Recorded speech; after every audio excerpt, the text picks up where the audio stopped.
Hello, everyone, and welcome back to another episode of the 8-Bit Adventures Podcast. Here to bring you the latest and greatest gaming news of the week.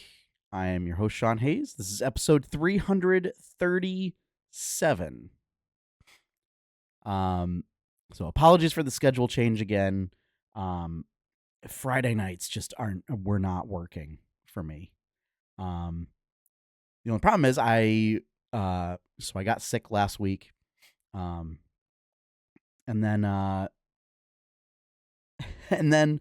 kind of forgot about it tonight. So I feel bad. But we're here. Not a lot of news topics this week. So I really just have two news items. But the big thing was I've got a tournament report. For Lorcana's Fabled set championships. Our local set championships were today. So I have a tournament report for that. And that's kind of it. So this might be a little bit of a short episode. Kind of still trying to get back in the swing of things. I might be coming down with something again. So we're going to see how it goes. So yeah. But hope everyone's been doing well. I'm still getting sucked into Hades when I have time to play games. I haven't even started Final Fantasy Tactics yet. But there's a lot of brain power being devoted to this tournament. And so now that it's done, so much time and energy gets freed up because I don't have to worry about it anymore. So, because it's late, let's get right into our news topics for this week.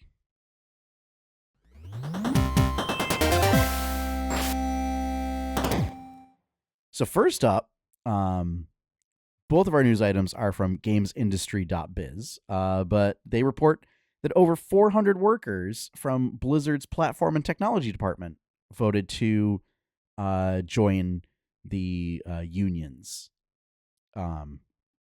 this week. So these divisions include designers, engineers, QA testers, localization teams, and teams that work on Battle.net. This is great. It was earlier this year. The story. I forget, like the story and narrative teams also voted to unionize. So this is great. I don't know if this was part of it, but I also saw that like the Hearthstone and Warcraft Rumble teams, that employees from those teams also voted to unionize. Which, like, a little weird to see Warcraft Rumble in there, given that there's only like a handful of employees left working on it since they gutted the game and shut it down. Yeah, love to see it. I hope this trend continues industry-wide. But it's really good news for Blizzard. You know, I firmly believe that better work will be done with employee unions in place. So yeah, and congratulations to them. Microsoft at least says it is recognizing the union. So there's haven't been any pushback. At least not yet anyway. So that's great to hear, and I'm happy for them. Next bit of news, reports that hackers breached Nintendo. Like, they claimed that they hacked Nintendo. In a statement, Nintendo confirmed that there was a breach, although it was like external website servers. So no personal or business information was leaked in the hack. Um, so I'm not really sure like what sort of information could have been uh, uh, hacked in that regard. Sounds like there may have just been some vandalism on like some of their websites, but otherwise, you don't. It sounds like nothing. No credit card numbers, no personal. Uh, so when they do say personal or business information, the business information pertains to like Nintendo's business. So um, yeah, they didn't make off like with any source code or timelines or anything like that. Um, however, I guess there's still more stuff that's been occurring because of like the Game Freak hack that happened last year, where I guess their timeline up through 2030 was leaked. Nintendo has not made any statement about that. Um, so, but oh, excuse me, it's popped up again because Pokemon Legends ZA released. So, which I don't have it as a news item. It is out.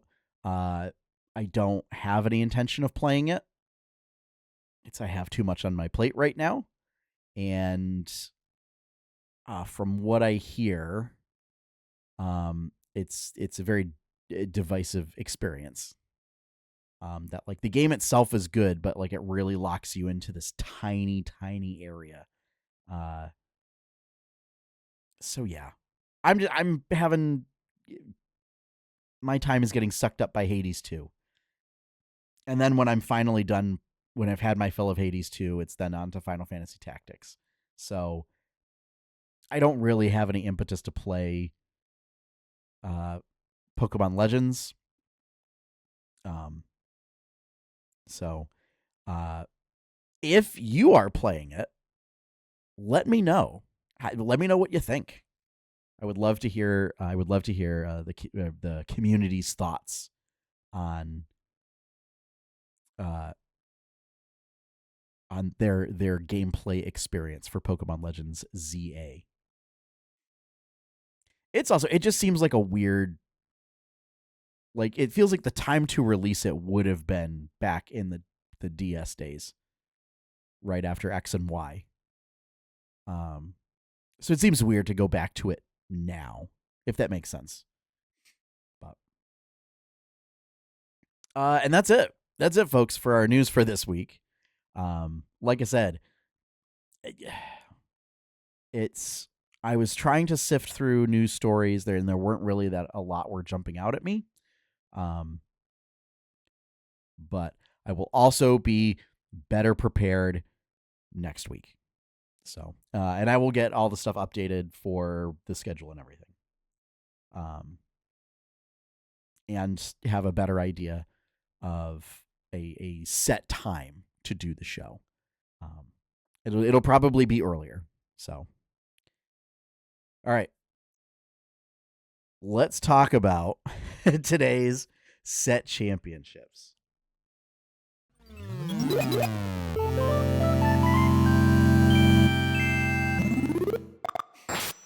All right, so we had our Fabled set championships for Lorcana at our local game store, Mana Crypt, today. It was, we were kind of expecting like 15 people, and we ended up with 9.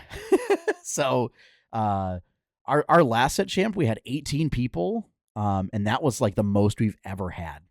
And that, going from that to 9, which is closer to what we usually end up with, is like a night and day experience. So yeah, we had 9 people, 8 of whom are regulars, and then another individual who does live nearby, but was interested in our local league, and was very nice. So we are blessed to have a very like nice, welcoming community, and generally speaking, the folks who show up at our tournaments these days are pretty chill, pretty cool, and they mesh well with our community. So all in all, it was a fun day.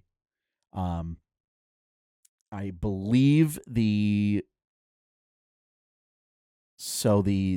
decks that were present. Blurple ended up winning, ended up taking the top spot. And there were 3 varieties of Blurple deck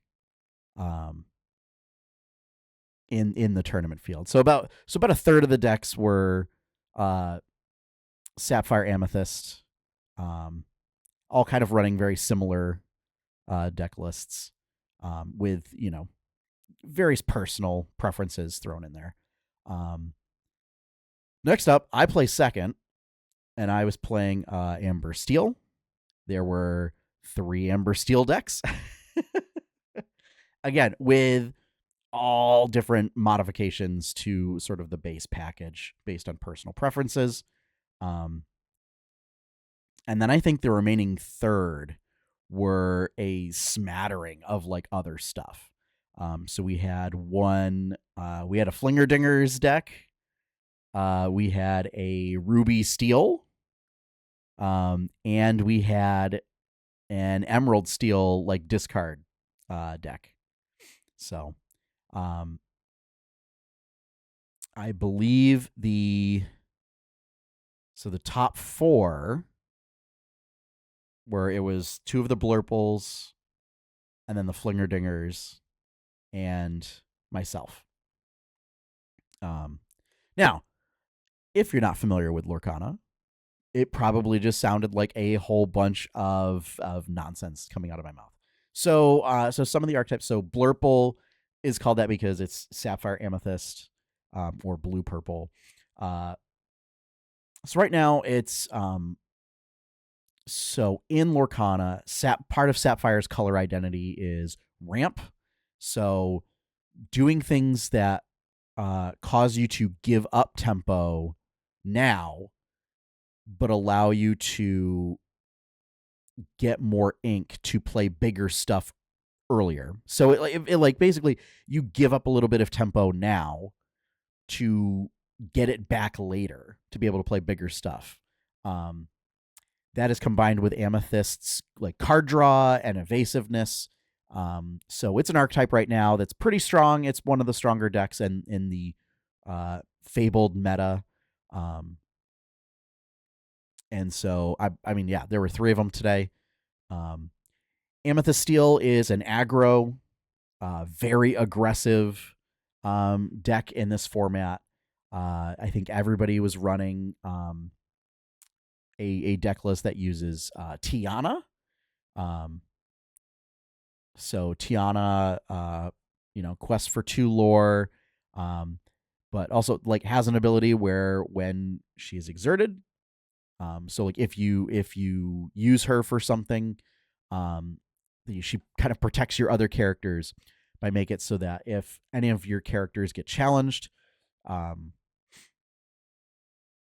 the challenging player has to pay a bunch of ink, or the character that is challenging gets a strength reduction. So your characters will take less damage in challenges, or it might just discourage them from challenging in the first place, which is great for aggro. It is a card that went from like $1.50 to $35 in like a span of 2 weeks. When Fabled was announced and the full set list was revealed. Flinger Dingers is a Ruby Amethyst deck that uses a lot of characters that come into play with damage counters on them. And then Amethyst also has a lot of like moving damage counters from like your characters to opposing characters. So that has advantages where it bypasses defensive abilities like resist. And it also like provides healing for your own characters. Coupled with Ruby, Ruby does have some sort of direct removal still. So it's a very weird sort of math and procedure heavy deck. The Ruby Steel, it was my buddy Craig, who has been really pushing this deck for like the past couple of sets. He's been trying to make it work. And there really was something there because it performs very well in like our local league for open play. And I think it was just until now, the decks that were prevalent in sort of the pre-rotation meta did not make it conducive for that deck to perform very well. It was a meta that was defined with lots of direct removal or direct damage, and a lot of that did not come back, and so it really tried to enforce like a meta where you're challenging in order to get rid of characters on the board. And so this deck, all about it. It was kind of designed to eat aggro decks, and boy did it. It was wild. So yeah, so it uses characters like Mushu, Calhoun, Mulan. The variant of Mulan where when she challenges a character, your other characters can then challenge ready characters.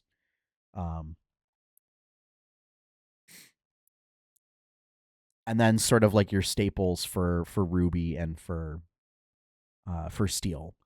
So it runs Doc, it runs Captain Hook, but it also runs Lumiere to help with challenging. It's a really interesting deck.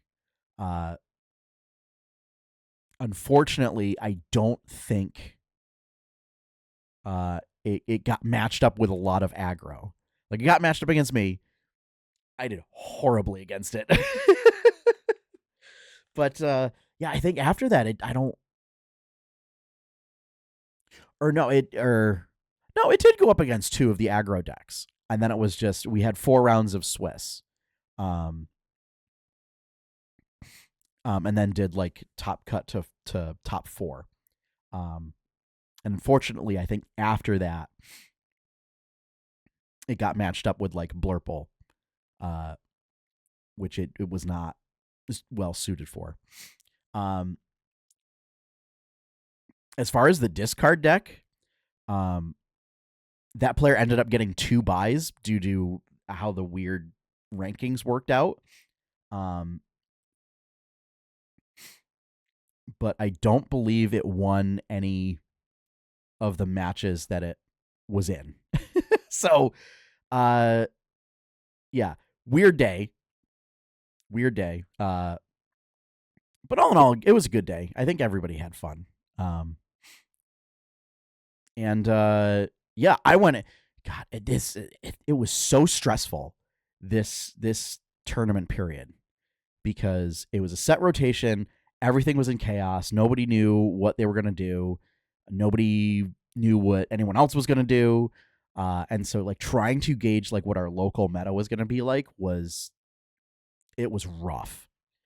And so and it was a very short season. So it was like we only have like 3 weeks maybe to actually like practice. And so we ended up setting up like a bunch of extra practice days outside of our league days, just to test out decks and try and figure out like what cards need to be cut, what needs to be teched in. So yeah. Oh, excuse me. And our So the person who was from out of town won. But again, super nice individual. Would love to see them come back for league days and for like our special events like the sealed and our drafts. Because it was a lot of fun. And so yeah, the promos for participation were Dragon Maleficent. They look great. And as much as I do, this has been the second time now that I've come in second place in the set championship. And although you get a bigger amount of store credit for second place, which I didn't mind last time. I mean, it would have been nice to have done a repeat tournament win. But like the play mat being Maleficent, it looked really cool. So it would have been nice to get it, but second place ain't too bad. So yeah. All in all, it was a great day. And I was doing the math. So I ended up having a first round bye. But of the games that I played, of like the matches that I played, I did the math on like wins and losses within those matches. And it came out to exactly I won 50% of the time. So like that is, I think, what people would like to see in like a very healthy meta. I wish I could remember how many of those I won the die roll versus lost the die roll.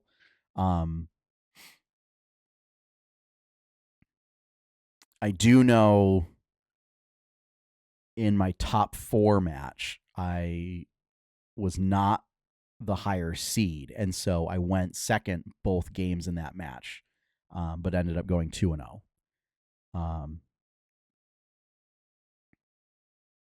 I don't remember. I don't remember any of the other ones, how the die roll went, but yeah. All in all, it was a fun day, and I'm so glad that I don't have to worry about it. It's because the next set comes out in 3 weeks, so now it can just be excited about the new set, and then when those cards come out, it's going to be completely different. Because we're going to get Black Cauldron cards, we're going to get Gargoyles cards, and then just some really weird stuff that I don't know. I might get tempted to just run something weird again. But at least I'll pay attention to like what the overall meta is doing to try and anticipate what people are going to do. Because I don't know, who knows? Something weird might surface from this. So that is going to wrap things up for this week. Thank you all for joining me. I know it's a short episode, but I wanted to make sure I got something out, especially with not doing it last week. So if you want to see more content from 8-Bit Adventures, head over to 8bitadventures.com. If you want to help support that content, you can become a patron at patreon.com/8bitadventures. Big shout out and thank you to all my current patrons. Thank you for your continued support.